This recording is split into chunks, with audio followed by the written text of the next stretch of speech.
오늘 이 시간은 의미 있는 인생이라는 제목으로 말씀의 은혜를 나누도록 하겠습니다. 솔로몬은 최고의 부와 명예를 다 누린 사람으로서 자신 있게 자신이 생각하는 또 하나님께서 지혜로 주신 의미 있는 인생이란 무엇인가를 오늘 본문을 통해서 저와 여러분들에게 전해주고 있습니다. 특별히 그냥 재미없게 얘기하지 않고 대조를 통해서 비교해서 우리에게 가르쳐주고 있는데요. 세 가지 비교를 하고 있습니다. 첫 번째 비교는 좋은 기름과 좋은 이름을 비교하고 있습니다. 솔로몬은 좋은 기름이 낫다 했습니까? 좋은 이름이 낫다 했습니까? 예, 이름이 낫다 그랬죠. 그럼 여기서 좋은 기름은 뭘까요? 바로 성공입니다. 성공을 통해서 얻은 명예, 부귀 이런 것들을 말하죠. 성공이 어떻게 이름보다 좋나? 납득이 안 됩니다. 두 번째 비교하고 있는 것은 잔치집과 조상집을 비교하고 있습니다. 2절에 보시면 조상집에 가는 것이 잔치집에 가는 것보다 낫다. 잔치집은 시작을 뜻합니다. 시작. 얼마나 좋습니까? 우리가 새롭게 무언가를 시작한다. 차를 산다. 집을 산다. 새 직장으로 옮겼다. 새 신발을 산다. 새 휴대폰을 쓴다. 얼마나 좋습니까? 새로운 시작보다 끝이 좋다. 초상집이 좋다라고 말하는 거예요. 이것도 납득이 잘 안 됩니다. 세 번째, 노래하는 것보다 책망 듣는 게 낫다. 이상하죠, 그죠? 5절 6절에 보시면 지혜로운 사람의 책망을 듣는 것이 우매한 자들의 노래를 듣는 것보다 낫다 그랬어요. 여기서 노래는 뭘 뜻할까요? 즐거움을 뜻하는 것이죠. 먹고 마시고 놀고 하는 즐거움을 노래라고 표현한 것입니다. 왜 노래가 더 좋다고 할까요? 또 재밌는 표현을 하나 해놨습니다. 6절에 보시면 끝에 보면 이렇게 되어 있죠. 우매한 자들의 웃음소리는 솔 밑에서 가시나무가 타는 소리 같다. 이게 뭔 뜻일까요? 여러분 소나무 태워보셨어요? 잘 탑니다. 송진이 들어있기 때문에. 제가 캠핑 가면은 아이들한테 시키는 게 있습니다. 솔방울을 모아오너라. 솔방울 잘 탑니다. 불만 딱 붙이면요 알아서 탑니다. 그런데 금방 꺼집니다. 솔방울, 소나무 가지를 태우면 탁탁탁탁탁 소리가 나면서 불을 확 땡기지만은 참나무나 또 여러 가지 굵은 나무들을 태우는 것처럼 불이 오래 가지를 않아요. 오늘 이게 그 말이죠. 우매한 자들의 웃음소리, 노래의 웃음소리는 솔 밑에 가시나무 타는 소리 같다. 탁탁탁탁 소리가 나면서 잘 타지만 금방 꺼져버린다는 거예요. 그런데 어쨌든 우리는 노래 부르고 즐기는 것이 좋습니다. 근데 솔로몬은 왜 이런 것들이 의미 없다고 말하는 것일까요? 사실은 우리가 인생 살면 성공하려고 살고 또 새로운 시작을 하기 위해서 살고 즐거운 일을 위해서 살지 않습니까? 근데 왜 솔로몬은 이런 것들보다 이런 것들이 낫다고 하죠? 이런 것이 불필요하거나 잘못됐다고 말하는 것이 아닙니다. 성공해야죠. 또 새로운 시작을 해야죠. 개업도 해야 되고 성공해야 됩니다. 즐거운 일도 있어야죠. 그런데 이것만 쫓는 인생은 의미 있는 인생이 아니다라는 거죠. 의미 있는 인생을 살려면 이런 것들도 하지만 주된 것은 이런 것들이 되어져야 된다라고 저와 여러분들에게 가르쳐 주는 거예요. 그러면 솔로몬이 말하는 의미 있는 인생, 요것들은 도대체 무슨 뜻인가 같이 한번 생각해 봅시다. 좋은 이름, 이거는 뭔 뜻일까요? 평판을 말합니다. 평판. 아, 저 사람 어떤 사람이야? 아, 저분 어떤 분이시여? 이런 거죠. 저는 어디 가면은 저를 잘 모르는 사람한테 저를 소개할 때 꼭 두 가지를 얘기합니다. 첫째로는 제가 애가 넷이 있다라는 거하고 시아버지가 아니죠. 저희 아버지를 모시고 있다는 것을 꼭 얘기합니다. 그러면 사람들이 그 얘기만 듣고도 저 목사님이 참 좋은 분이구나 그래 생각을 해 주시더라고요. 처자식하고 아버지 팔아서 명예를 얻고 있습니다. 자, 뭐 어쨌든 사실이니까요. 이게 평판이죠. 사람이 살면서 어떤 이름을 갖는가, 어떤 평판을 받는가가 중요하죠. 이 세상에 많은 왕, 정치인들이 있었고, 이 세상에 엄청난 부자들이 있었고, 이 세상에 똑똑하고 운동 잘하고 음악 잘하고 그림 잘 그리는 사람 얼마나 많았는지 몰라요. 근데 지금 우리 머릿속에 기억나는 사람 얼마나 있습니까? 우리나라의 왕 중에서 최고로 좋은 왕 누구죠? 세종대왕. 우리나라 장군 중에 최고로 좋은 장군? 이순신 장군. 이거는 모든 국민이 다 알고 있고 광화문 광장에 딱 세워져 있잖아요. 이게 평판이죠. 우리나라의 기업가들 중에서 여러분 뭐 평판 좋은 기업가 기억에 남는 사람 있습니까? 의사, 예술가, 운동선수 중에서 여러분들의 평판이 좋게 기억 남는 사람 많지 않아요. 이게 뭡니까? 우리가 아무리 성공을 해도 남들이 기억해 주지 않는 성공은 가치가 없진 않지만 너무나도 한정적인 성공이다 라고 말하는 것입니다. 그래서 솔로몬이 볼 때 성공이나 번창도 좋지만 남들로부터 하나님이 기억하실 때 어떤 사람인가가 중요하다라는 것을 말하는 것입니다. 두 번째, 잔치집은 새로운 시작이라 했다면 초상집은 뭘 말할까요? 끝맺음을 말하는 것이죠. 사람의 시작도 중요하지만 끝맺음이 중요하다. 요즘은 시작은 거창하게 했다가 끝맺음이 안 좋은 사람들이 얼마나 많습니까? 정치인들도 경제인들도 스포츠 선수들, 연예인들도 우리가 철떡같이 믿었다가 뒤통수 맞는 일이 TV에서 계속 나오잖아요. 그러니까 사람은 날마다 끝을 생각하면서 살아야 된다라는 것입니다. 도박하는 사람들, 돈 안 따본 사람이 없어요. 돈을 안 따본 사람은 도박을 안 합니다. 저는 경품에서 걸려본 적이 없어요. 추첨을 안 합니다. 저는 복권을 안 사요. 왜? 한 번도 따본 적이 없으니까. 저는 우리 집에서 아이들이랑 원카드를 하거든요. 맨날 집니다. 세상에 아버지가 돼가지고 우리 집에서 원카드 제일 잘하는 사람은 우리 새야. 얘가요 얼마나 여운지 몰라요. 나 망했어 하다가 웃으면서 이 좋고 이렇게 하는 거예요. 우리 새야가 제일 잘하고 그 다음 우리 한결이 다하냐고 제가 제일 멍청해요. 하다가 져서 그래서 1등은 돈 하나도 안 내고 2등은 1,000원 내고 3등은 2,000원 내고 4등은 심부름 가야 돼요. 근데 저희 집 바로 옆에 아이스 바 하나에 300원 하는 집이 있거든요. 그럼 3,000원이 되면은 우리 온 식구 다 먹거든요. 그 도박을 해도 저는 맨날, 도박은 아니지만 원카드를 해도 저는 맨날 져요. 그러니까 하기 싫어요. 근데 우리 애들이 집에만 가면 아빠 원카드 안 해요. 원카드 안 해요. 그러니까 어쩔 수 없이 하는 거죠. 사람이 도박하는 사람 치고요. 돈 안 따본 사람 없어요. 그러면 그 사람 무슨 생각합니까? 나는 계속 돈을 딸 수 있다는 생각을 하는 거예요. 근데 도박하는 사람들 끝에 가서 뭐라 그래요? 본전치기 하면 잘한다 그래요. 자기 본전 지키면 도박 잘하는 거예요. 도박하는 사람 치고 패가 망신 안 하는 사람이 없습니다. 이게 뭡니까? 우리에게 있어서 지금 돈을 많이 버는 것도 중요하지만 나중에 얼마를 남기느냐가 더 중요하다는 거죠.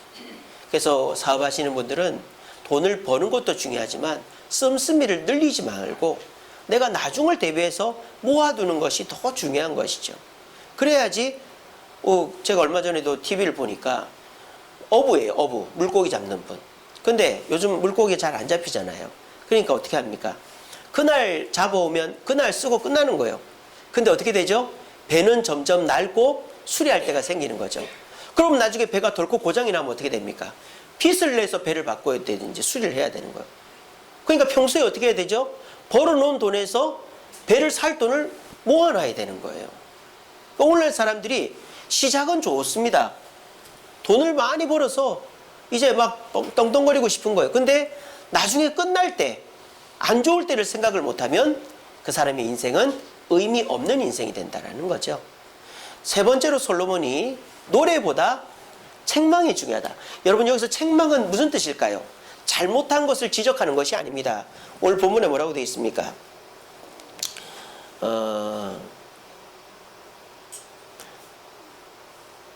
6절에 보시면 지혜자가 우매자보다 나은 것이 무엇이냐?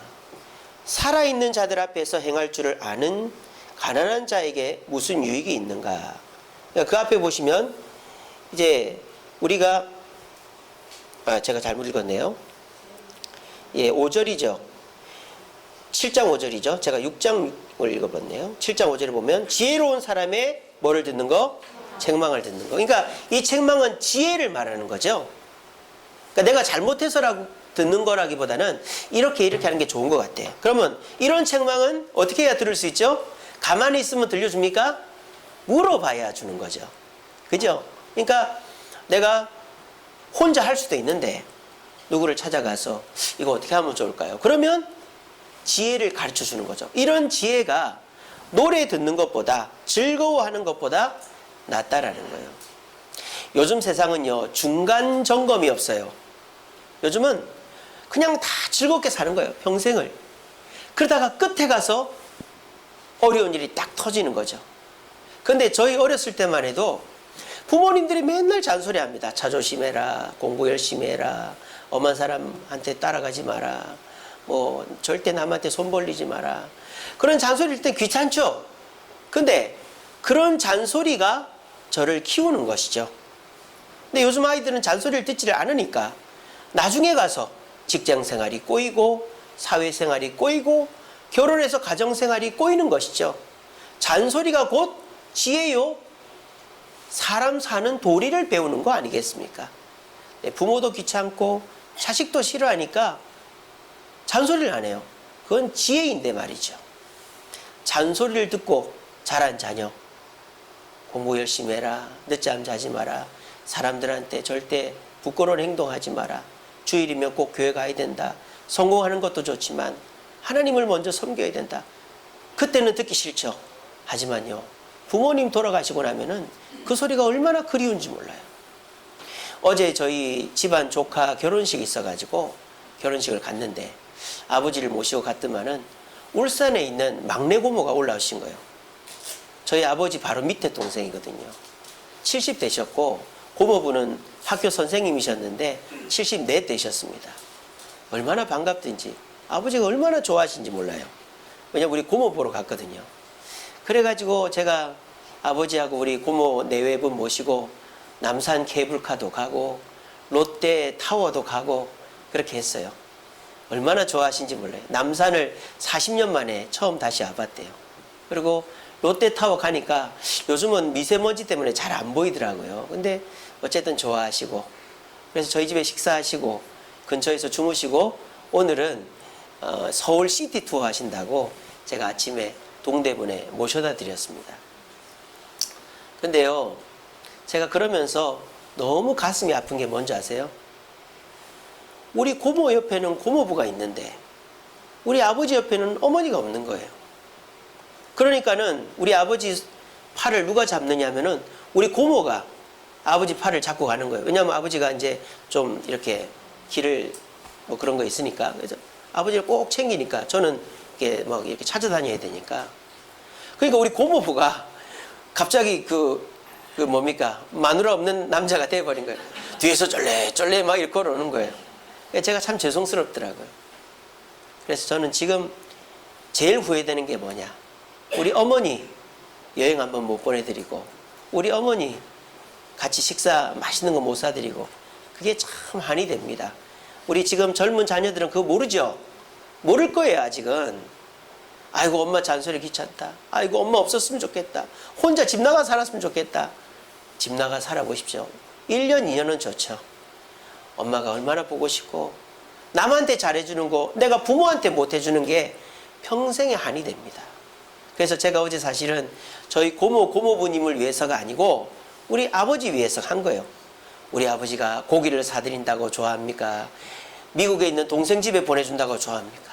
근데 자기 밑에 동생 옥년이 만나가지고 옥년아 옥년아 하면서 손잡고 좋아가지고 여기저기 다니시는데 제가 그게 좋아서 우리 고모부님 모시고 다녔지. 아버지가 참 좋아하시더라고요. 사람이요, 책망을 듣고 자라야 지혜로운 자, 도리하는 자가 됩니다. 자, 제 얘기를 듣고 보니까 어떻습니까? 처음에는 우리는 지금 어떻게 살고 있죠? 요거를 의미로 두고 살고 있습니다. 성공해야 됩니다.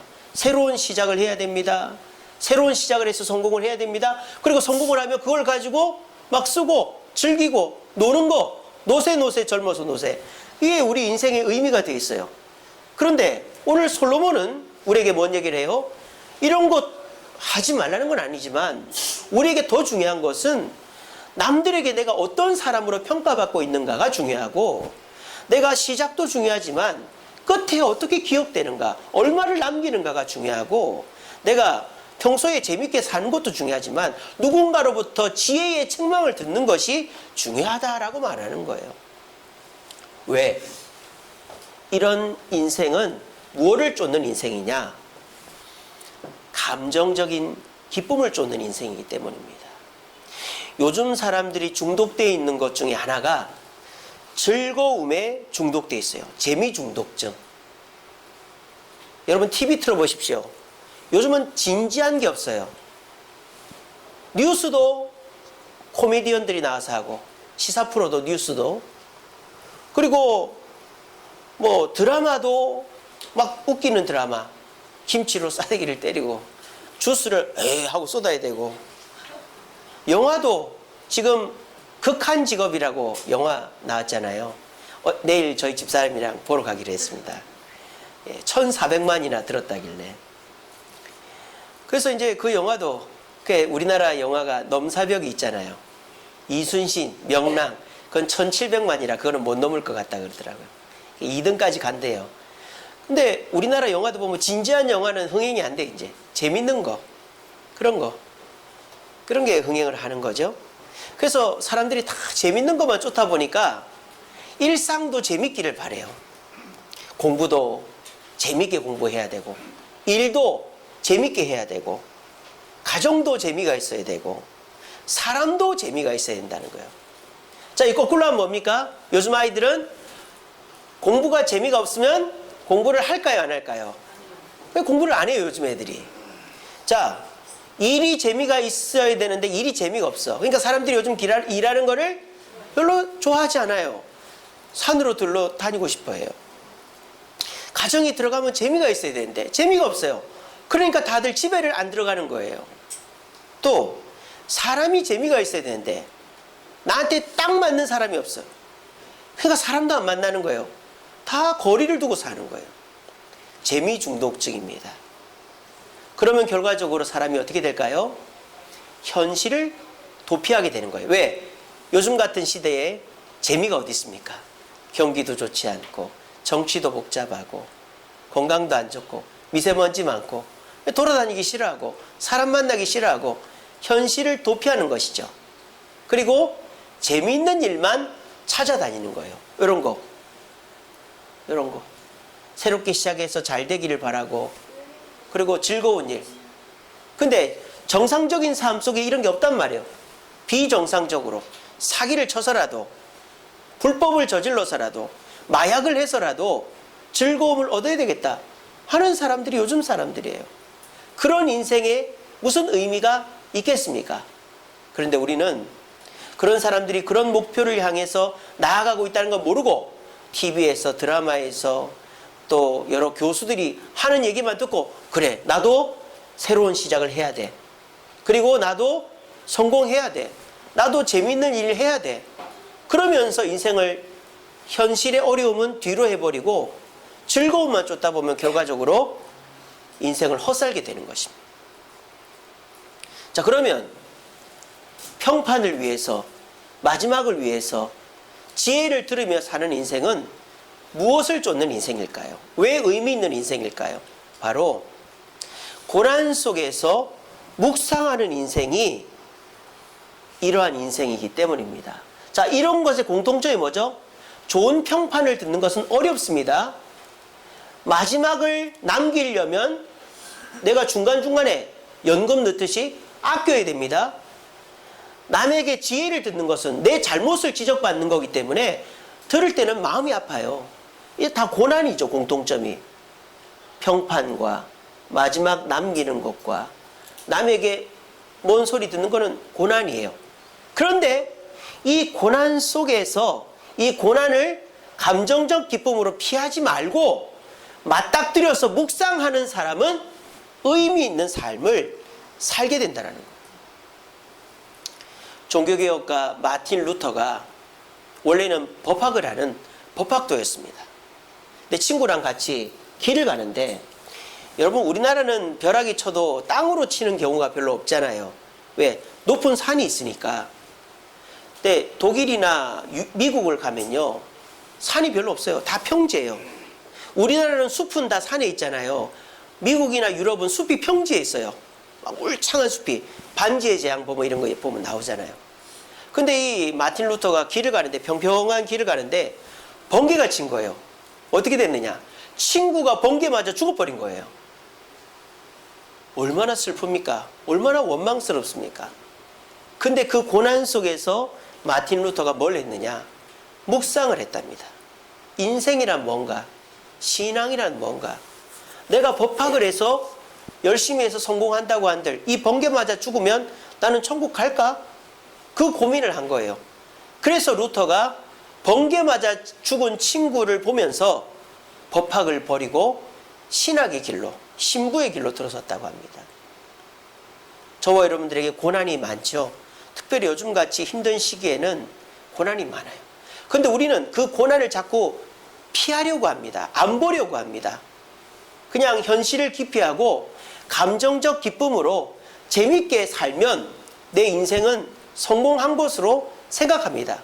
그런데요, 이렇게 재밌게 살다가 끝에 가면 나는 어떤 사람인지 남들이 나쁘게 기억할 수 있고요, 남은 것이 없고요, 끝에 가서 욕먹는 사람이 되는 것입니다. 그렇게 되지 않고 의미 있는 인생을 살려면 솔로몬 우리에게 어떻게 권면합니까? 고난 속에서 하나님의 말씀을 기억하고 묵상하는 삶을 살아야 된다는 것입니다. 여러분 많이 힘드시죠? 경제적으로 힘들고, 사업적으로 힘들고, 가정적으로 힘들고, 또 신앙적으로도 힘드시고, 몸도 아프시고, 뭐 하나 재밌는 일이 없어요. 그래서 재미를 찾아서 이곳저곳 다녀보지만 딱히 재밌지도 않아요. 그런 여러분들에게 오늘 주님은 말씀하십니다. 고난을 피하지 말라고, 고난을 맞닥뜨리고 하나님의 말씀을 통하여 묵상하며 그것을 축복의 길로 바꾸라고 말씀하십니다. 부디 오늘 말씀을 들으시고 내 고난을 피해 다니시고 즐거움만을 찾아 다니셨다면 오늘 이 시간 이후로부터 고난 속에서 주님의 말씀을 묵상함으로 축복의 기회를 잡을 수 있는 저와 여러분 되기를 간절히 바랍니다.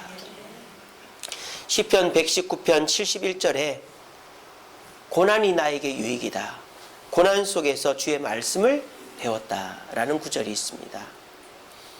요즘 사람은 이렇게 표현하더라고요. 사색은 있어도 묵상은 없다, 이런 말이 있어요. 사색이 뭡니까? 죄송합니다. 검색은 있어도 묵상은 없다 그러더라고요.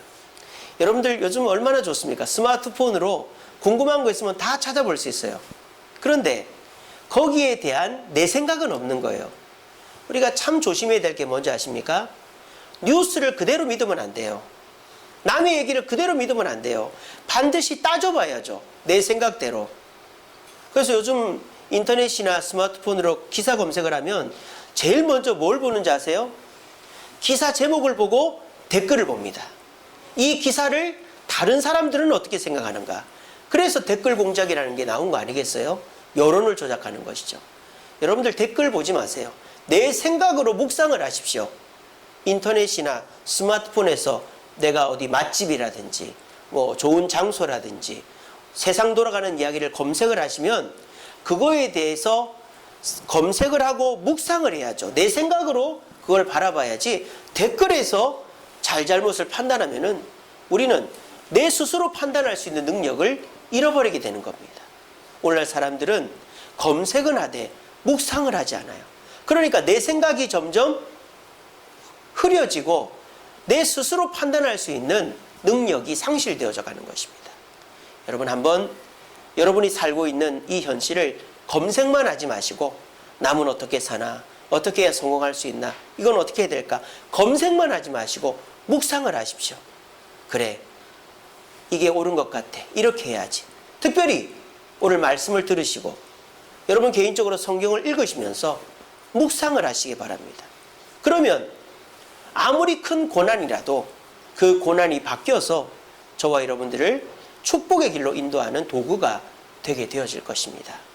우리 모두 검색만 하고 자기 생각이 없는 이 세상 속에서, 즐거움만 쫓아가는 이 세상 속에서 주의 말씀을 통하여 고난을 묵상해보고 그 속에서 의미를 찾아갈 수 있는 저와 여러분 되기를 간절히 바랍니다. 말씀을 맺겠습니다. 우리 같이 한번 읽어봅시다.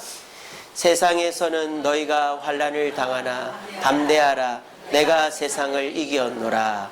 아멘.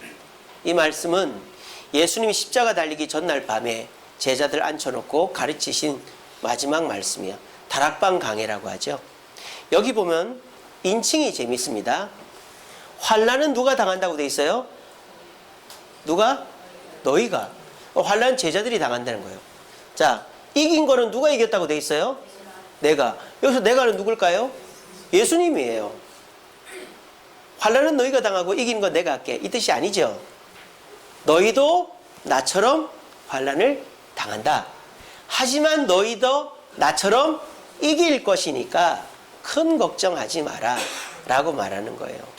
자, 우리가 사실 이 말씀 하나만 묵상해도 고난 속에서의 묵상을 통한 의미를 찾을 수 있죠. 그렇지 않나요? 너희가 환난 당하는 것은 이상한 게 아니다. 당연한 것이다. 하지만 내가 이긴 것처럼 너희들도 그 고난을 이길 거야. 이렇게 하면 우리가 어떻게 됩니까? 그래, 예수님 믿고 예수님 말씀대로 살면 나는 이긴다. 이게 되는 거잖아요. 그런데 우리가 즐거움과 시작과 이런 성공하는 것에만 빠져 있으면 이런 생각은 전혀 안 하는 것이죠. 그리고 나중 가서 뒤통수 맞고 후회하는 것이 되는 겁니다.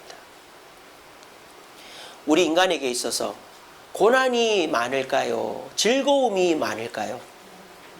고난이 훨씬 많습니다. 왠 줄 아십니까? 우리는 아담의 후손이기 때문입니다.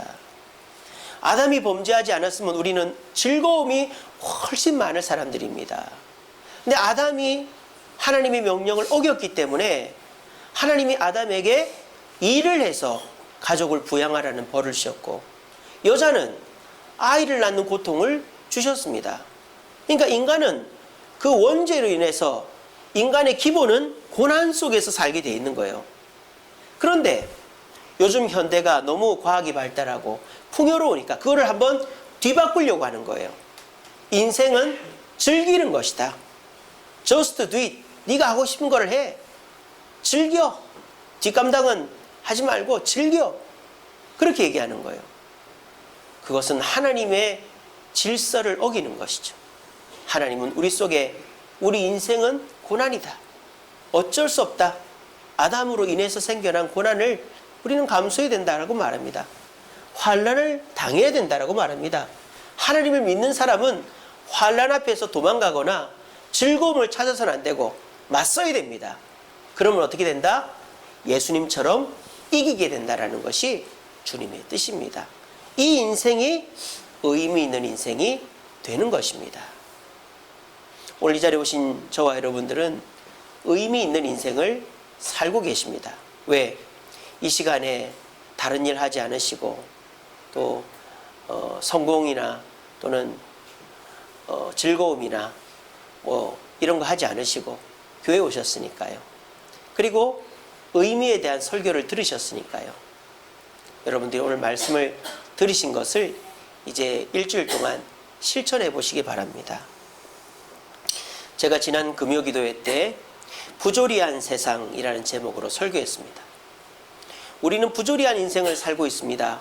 재판의 부조리, 그리고 뭡니까? 학대의 부조리, 그리고 열심히 수고한 것뿐인데 남들의 시기 질투를 받는 부조리 속에서 살고 있습니다. 그럴 때 우리는 언뜻 드는 마음이 뭡니까? 세상을 저주하고 원망합니다. 재판관들이 돈이나 받아먹고 나를 이렇게 막대하는구나. 경찰이 막대하는구나. 내가 저 부모님만 아니었어도, 저 친구만 아니었어도, 이 상사만 아니었어도 더 행복할 텐데, 내가 이렇게 열심히 하는데 저 사람들은 왜 나를 이렇게 괴롭히나? 우리는 그 속에서 세상과 사람을 원망합니다. 여러분, 그렇게 한다고 그런 사람들 변하는 거 아닙니다. 그것이 깊어져 가지고 마음의 병이 되고 트라우마가 되면 자살하고 우울증 걸린 사람도 있어요. 여러분, 세상이 여러분들을 괴롭힌다고 자살하고 우울증하면 여러분 괴롭힌 사람들이 아이고 내가 괜히 그랬는데 그럴 것 같아요? 그런 사람 아무도 없습니다. 여러분을 기억하지도 않을걸요. 우리는 억척같이 살아남아야 됩니다. 아무리 사람들이 나를 괴롭혀도, 시기 질투를 해도, 학대를 해도, 재판으로 불이익을 줘도 거기에서 울고 자살하거나 하지 마시고 우리는 억척같이 살아남아야 그것이 결국은 내가 이기는 것입니다. 그래서 제가 어제 부조리한 세상 이기는 방법으로 3가지를 말씀드렸어요. 첫째는 우리가 믿음이 발라야 된다. 그래서 믿음이란 뭐다? 하나님은 이 세상의 부조리를 고칠 수 있는 능력이 있는 분이다. 거기에 한 가지 더, 그 때는 하나님께 정해져 있다라는 말씀을 드렸습니다. 근데 오늘날 그리스도인들이 믿음을 갖고 있어요. 어떤 믿음? 하나님의 능력을 믿습니다. 뭐는 안 믿습니까? 하나님의 때는 안 믿는 거예요. 내 때에 빨리 이루어지길 바라요. 그 믿음은 참된 믿음이 아닙니다. 부조리한 세상을 이길 수가 없어요. 두 번째, 우리가 부조리한 세상을 이길 수 있는 방법은 최선을 다하는 것이다. 왜? 우리는 세상을 바꿀 수가 없기 때문입니다. 여러분들이 남편, 자녀 바꿀 수 있습니까? 안 바뀝니다. 우리에게는 나에게 있어서 할 일에 대해서 최선을 다하면 되는 거예요. 그러면 하나님께서 나의 최선에 힘을 보태서 나를 최고가 되게 하시고 내 주변을 변화시켜 주시는 겁니다. 또 우리가 최선을 다해야 되는 이유, 내가 해야 될 일에 최선을 다해야 되는 이유가 뭐냐? 우리 인생은 한 번밖에 없기 때문이에요. 세상을 바꿔보겠다고 나섰다가 실패하면 우리는 그만큼의 인생을 까먹어 버리는 거예요. 한 번 살고 나 자신을 바꾸기도 버거운 세상에서 어떻게 이 세상을 바꾸고 내 주변 사람을 바꾼단 말입니다. 나도 못 바꾸는데. 내 자신이 할 수 있는 작은 일이라도 최선을 다하는 것이 부조리한 세상을 이기는 길이다 말씀드렸습니다. 마지막으로 연합해야 된다 그랬습니다. 한 사람이면 무조건 패한다 그랬어요. 하지만 2사람이면 이긴다고 돼 있잖아요. 2사람이면 맞설 수 있다고 돼 있어요. 이건 뭡니까? 어느 정도는 이렇게 힘겨루기가 된다. 밀릴 수 있어도 2사람이면 맞설 수 있다. 그런데 삼겹줄은 끊어지지 않는다. 이게 뭡니까? 삼겹줄은 이길 수도 있다 이 말이에요. 그게 뭔 말입니까? 우리가 혼자서 신앙생활하고 자존심 지키지 말고 교회 나와서 말씀 듣고 고민 얘기하면서 함께 할 때 우리의 최선이 모이면 최고가 될 수 있다는 거예요. 여러분이 가정과 자녀를 못 바꾸지만 교회는 여러분의 가정을, 남편을, 아내를, 자녀를 바꿀 수 있습니다. 기도를 통해서 또 권면을 통해서 다각적인 방법으로 여러분의 가정을 바꿔줄 수 있어요. 왜? 함께 하면 되는 것입니다. 어떻습니까? 우리의 인생 아무 생각 없이 즐거운 거나 쫓고 또는 새로운 시작이나 하고 이렇게 살면 우리 인생은 항상 불행하고 항상 침울하고 그냥 죽고 싶은 인생인 거예요. 특별히 과거에 어떤 트라우마가 있는 분들은 더하죠. 그런데 여러분 한 번만 생각해 보세요. 세상이 부조리해서가 아니라 내 믿음이 부족하다. 특별히 하나님의 때를 믿는 내 믿음이 부족하고, 그리고 내가 너무 큰 일만 하려고 하는 것은 아닌가. 묵상해보고 내가 나 혼자서 하려고 하는 건 아닌가. 묵상해보시면 어떻게 됩니까? 우리는 그 묵상 속에서 고난의 해답을 발견하게 되는 것입니다. 여기 앉아 계신 분들은 모두 의미 있는 인생을 살 수 있습니다. 어떻게 하면요? 즐거움을 쫓지 않고 고난 속에서도 묵상하면, 세상을 원망하지 않고 믿음과 최선과 연합으로 함께하면 우리는 축복의 기회로 만들 수 있습니다. 우리 모두 오늘 말씀 잘 들으시고, 고난은 끊이지 않습니다. 이 세상 좋아질 기미가 별로 안 보입니다. 하지만 오늘 말씀대로 우리가 고난 속에서 묵상하는 삶을 살면 여러분들 내일부터 당장 즐거워질 수 있어요. 삶의 의미를 찾을 수 있어요. 우리 모두 말씀대로 실천해서 의미 있는 인생 내일부터 살아갈 수 있게 되기를 간절히 바랍니다. 기도하겠습니다.